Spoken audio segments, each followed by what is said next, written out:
আসসালামু আলাইকুম গাইস, আশা সবাই ভালো আছেন। আমিও ভালো আছি। আপনাদের সামনে একটা ভিডিও নিয়ে আসলাম। শুভ সকাল।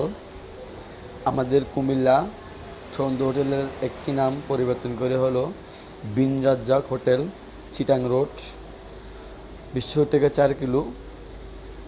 আমাদের সকালবেলার ভিডিও, খুব বৃষ্টি হইতেছে, তা আমি আপনাদের জন্য একটা ভিডিও নিয়ে আসলাম। দেখবেন, যদি সবার ভিডিওটা ভালো লাগে একটি লাইক, একটি কমেন্ট, শেয়ার করবেন। সবাই আমার এই আইডিটাকে সাবস্ক্রাইব করবেন। দেখেন, এটা ছিল আমাদের বিন রাজ্জাকের নতুন একটি পার্ক। এটা নতুন করে পার্ক করা হয়েছে। আগে ছিল চন্দু হোটেল, এখন নাম পরিবর্তন করা হয়েছে বিন রাজ্জাক। একই কোম্পানির জন্না। এটা মাছ, অনেক বিভিন্ন ধরনের মাছ আছে। যদি সবাই এই ভিডিও ভালো লাগে একটা করে সাবস্ক্রাইব করবেন, সবাই লাইক কমেন্ট শেয়ার করবেন।